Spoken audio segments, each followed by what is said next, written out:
नमस्कार दोस्तों। पुरुषों की यौन समस्या के लिए होम्योपैथी की एक टॉप ग्रेड रेमेडी है जिसका नाम है एसिड फॉस। एसिड फॉस को कैसे इस्तेमाल करना चाहिए, किस प्रकार से इस्तेमाल करना चाहिए ताकि पुरुषों का गंभीर से गंभीर यौन समस्या सही हो सके, ये मैं आज आपको बताने वाला हूं इस वीडियो में। दोस्तों, ये जो पेशेंट का आप स्क्रीनशॉट देख रहे हैं, इस पेशेंट को पिछले 3 साल से गंभीर यौन समस्या है। तो इनका प्रॉब्लम 2020 साल से स्टार्ट हुआ है और इनका प्रॉब्लम अचानक से सडनली स्टार्ट हो गया। और पेशेंट का यह भी कहना है कि डॉक्टर साहब, हम 2020 साल से पहले या 2020 का स्टार्टिंग तक हम अच्छी तरह से कर पा रहे थे, हमें उसमें कोई प्रॉब्लम नहीं थी, लेकिन ये प्रॉब्लम अचानक से मेरे अंदर स्टार्ट हो गया। और इस पेशेंट का हमारे पास इलाज चलते हुए सिर्फ 2 महीना हुआ है, ओनली 2 मंथ्स। और इस पेशेंट को हमने एसिड फॉस प्रिस्क्राइब किया था, एसिड फॉस 0/5, 0/6, 0/7, 0/8 पहले 2 महीने के लिए। और सिर्फ 2 महीना एसिड फॉस खाने के बाद इस पेशेंट का फीडबैक क्या है ये आप देख सकते हैं। इस पेशेंट को 70 से 80% तक राहत आ गया है सेक्सुअल प्रॉब्लम के अंदर। जिस प्रॉब्लम के लिए पेशेंट पिछले 3 साल से परेशान थे, जिस प्रॉब्लम के लिए पेशेंट कई जगहों से इलाज कराया हुआ है, कई एलोपैथिक डॉक्टर, कई होम्योपैथिक डॉक्टर, कई आयुर्वेदिक डॉक्टर, हर जगह से इन्होंने इलाज किया हुआ है, लेकिन at the end of the day result इनको मिला है 0, कोई फर्क नहीं पड़ा है। लेकिन यहाँ पे एक सोचने वाली बात यह जरूर है कि इस पेशेंट का अंदर ऐसा क्या हो गया कि 2020 साल का स्टार्टिंग तक तो ये पेशेंट बिल्कुल सही थे, लेकिन 2020 साल का मिडिल आते आते इनका अंदर गंभीर यौन समस्या स्टार्ट हो गया। और ये यौन समस्या एसिड फॉस से रिस्पॉन्स कर रहा है, एसिड फॉस से सही भी हो रहा है। बाकी इतने सारे डॉक्टर्स ने जो मेडिसिन दिए थे, agnus castus, selenium, caladium, lycopodium, damiana, R41, ये तमाम जो मेडिसिन होती है, ये मेडिसिन भी इनको दिया गया था। इन मेडिसिन से ये पेशेंट क्यों रिस्पॉन्स नहीं किया, एसिड फॉस से ही क्यों रिस्पॉन्स किया? यहाँ पे एक सोचने वाली बात है जो मैं आपको आगे बताने वाला हूँ। दोस्तों, एक क्लासिकल जेन्युइन होम्योपैथ हमेशा पेशेंट का प्रॉब्लम का शुरू होने के पीछे कारण को जानने का प्रयास करता है। पेशेंट को हम लोग उल्टा सवाल करते हैं कि आपको क्या लगता है कि ये प्रॉब्लम शुरू होने के पीछे क्या कारण हो सकता है? क्या आपका लाइफ में कोई इंसिडेंट हुआ है? क्या आपका लाइफ में कोई घटना घटित हुआ है जिसके बाद से आपका अंदर ये तमाम समस्याएं शुरू हुई है? कारण कुछ भी हो सकता है आपका बिजनेस में आपको लॉस हो गया हो, या आपका प्रॉपर्टी डैमेज हो गया हो, और there might be demise of any loved one जिससे आप बहुत प्यार करते थे, वो अब नहीं रहे आपके साथ। या ऐसा भी हो सकता है आपका कोई गर्लफ्रेंड बॉयफ्रेंड रहा हो जो अभी आपके साथ नहीं है, किसी और के साथ है, आपको छोड़ के चला गया हो।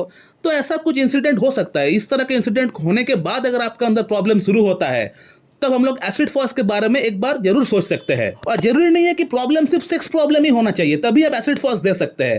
प्रॉब्लम कुछ भी हो सकता है। प्रॉब्लम आपका पेशेंट का अंदर कैंसर तक हो सकता है, तो उससे कोई मतलब नहीं है, आप बिल्कुल आंख बंद करके एसिड फॉस दे सकते हैं। यहाँ इस पेशेंट का अंदर सेक्सुअल प्रॉब्लम हुआ है, तो मैं इसलिए आपको सेक्सुअल प्रॉब्लम के एग्जाम्पल के तौर पर समझा रहा हूँ। तो इस पेशेंट की अगर बात करें तो इस पेशेंट का माता पिता दोनों ही कोविड में जा बसे थे, दोनों ही एक्सपायर हो चुके थे कोविड में। हम सबको पता है कि 2020 साल में कोविड आया था, फर्स्ट वेव आया था, तो फर्स्ट वेव में ही इनका माता पिता दोनों ही एक्सपायर हो चुके थे। और उसके बाद से ही इनका अंदर यौन समस्या शुरू हुआ है। उसका बाद जो इनका जो मॉर्टिफिकेशन हुआ है, यानी ये जो इनको इतना बड़ा लॉस उनको उठाना पड़ गया है, उसके बाद से ही इनका अंदर तमाम शारीरिक समस्या शुरू हुआ है और उसके साथ साथ इनको यौन समस्या भी शुरू हो गया है। And acid phos is the great medicine for mental weakness followed by physical weakness. यानी ऐसा कोई समस्या जो आपको पहले आपका मन पे आपको चोट पहुंचाया, पहले आपका मन में जाके आपको आघात पहुंचाया, उसके बाद आपका शारीरिक तौर पे आपका बॉडी में वो फैल गया, तो इसके लिए हम लोग कहते हैं मॉर्टिफिकेशन, एलिमेंट आफ्टर,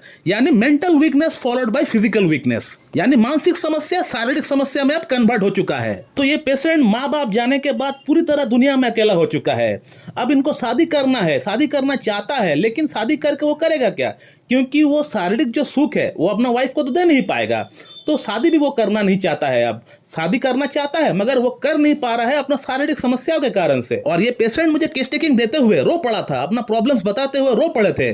तो इससे मुझे ये समझ में आ गया कि इनका प्रॉब्लम कितना गहराई तक, कितना डीप लेवल तक पहुंच चुका है, कितना मन में इनका जो गहराई है वो कितना डीप लेवल तक पहुंच चुका है। और इस पेशेंट का केस टेकिंग 5 मिनट में समाप्त हो गया। ओनली 5 मिनट लगा मुझे केस टेकिंग सही रेमेडी को सिलेक्शन करने में, ओनली 5 मिनट। अमूमन हमारे पास जो पेशेंट आते हैं केस टेकिंग करना पड़ता है 30 मिनट 45 मिनट्स टाइम लग जाते हैं एक सिंगल रेमेडी को निकालने के लिए। लेकिन इस पेशेंट का केस में इतना पूरा साफ पानी के जैसा मेडिसिन दिख रहा है, तो एसिड फॉस एकदम पूरा झलक रहा है। तो मैंने 5 मिनट लगाया इस पेशेंट का अंदर अंदर सही रेमेडी को सिलेक्शन करने के लिए। और इसका नतीजा क्या हो आप देख सकते हैं। मैं फिर से स्क्रीनशॉट लगा देता हूं पेशेंट का सिर्फ 2 महीने के अंदर 80% तक प्रॉब्लम सॉल्व हो चुका है। पेशेंट अब शादी के बारे में सोच रहा है। लेकिन दुख का बात यह है कि ये पेशेंट मेरे पास आने से पहले 4-5 अलग अलग होम्योपैथिक डॉक्टर के पास से होकर आए हैं, लेकिन किसी भी डॉक्टर ने इनका प्रॉब्लम को समझ ही नहीं पाया है, या फिर मैं अगर ऐसा कहूं तो गलत नहीं होगा, किसी भी डॉक्टर ने इनका प्रॉब्लम को ठीक से सुना ही नहीं है। अगर आप एक जेन्युइन डॉक्टर हो, अगर आपको नॉलेज है, अगर आपको एक्सपीरियंस है, अगर आप पढ़ाई किए हो BHMS की, तो इस पेशेंट का अगर बात 2 मिनट अगर आप सही तरह सुन लिए होते तो इस पेशेंट का प्रॉब्लम कब का सॉल्व हो गया होता। ये इसको मेरे पास आने का दरकार ही नहीं होता। पेशेंट का प्रॉब्लम को सुनना पड़ेगा, पेशेंट को सवाल जवाब करना पड़ेगा, पेशेंट का मन का गहराई तक पहुंचना पड़ेगा।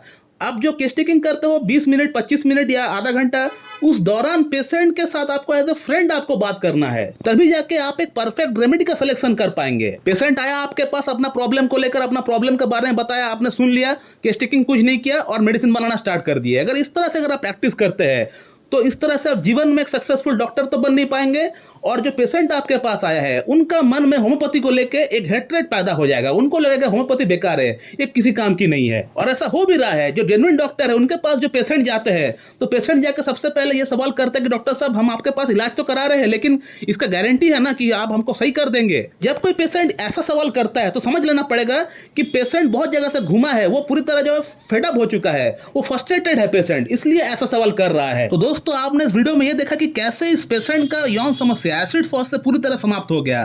दोस्तों एसिड फॉस बहुत ही बढ़िया मेडिसिन है, इसका ऊपर मैं और एक वीडियो लेकर आऊंगा। दोस्तों मैं आज का वीडियो यहीं पे एंड करता हूं। So thank you very much and have a good